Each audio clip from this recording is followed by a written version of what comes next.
Hello, I'm going to show you an activity from teaching music composition called the note bank.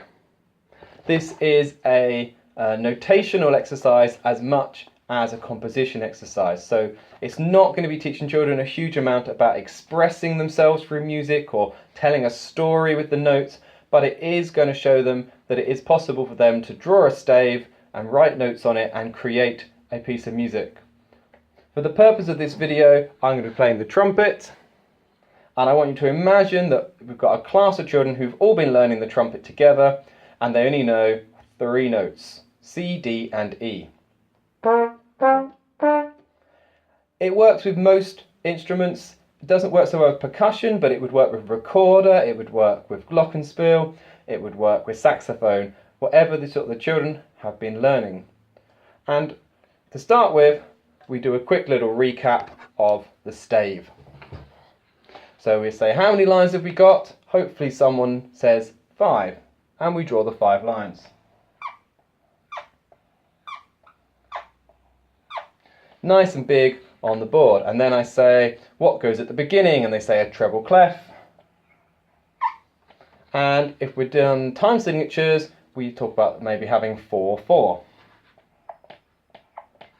I then say, this stave is where we're going to put our notes. I say, so what notes do we know? And they say C, D, E.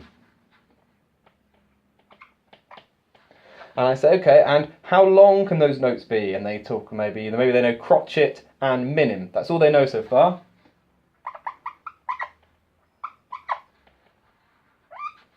Crotchet and minim. So they haven't got a very big musical vocabulary of what they can actually play and read yet.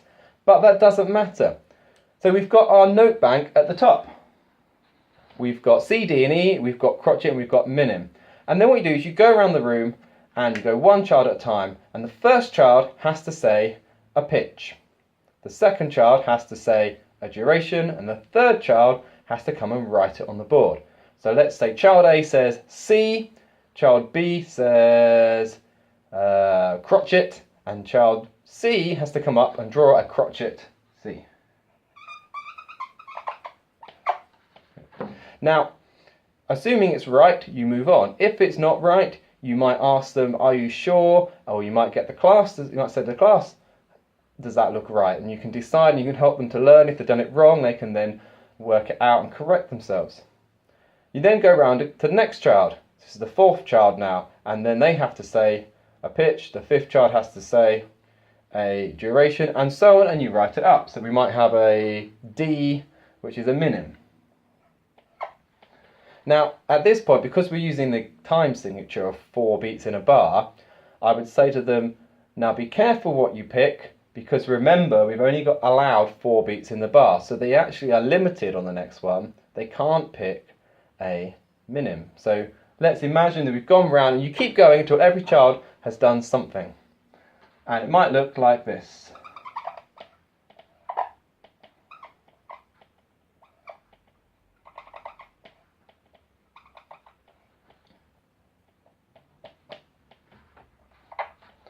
And there we've got a short little piece of music. At some point in the process, I normally stop, maybe after 3 or 4 notes, and I get everyone to play it. This stops sort of children sitting there for, 20 minutes without doing anything. So you say, okay, we've got a couple of notes, let's try it.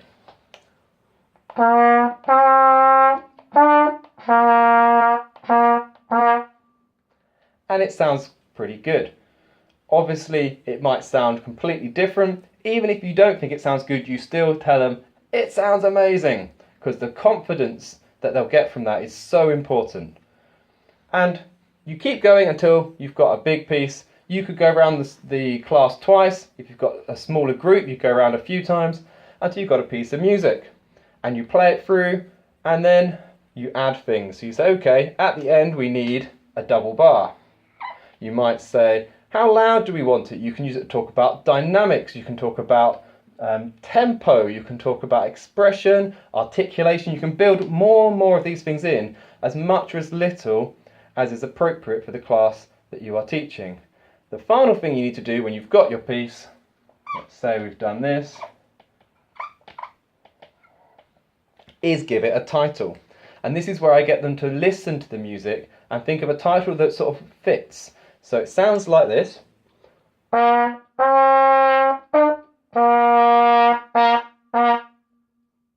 I get suggestions from the class. Now, if somebody says Dancing Little Pixies, you might say, does it sound like Dancing Little Pixies? And you could give an example. That sounds more like Little Dancing.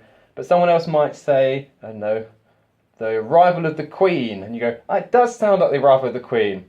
So let's call it The Queen.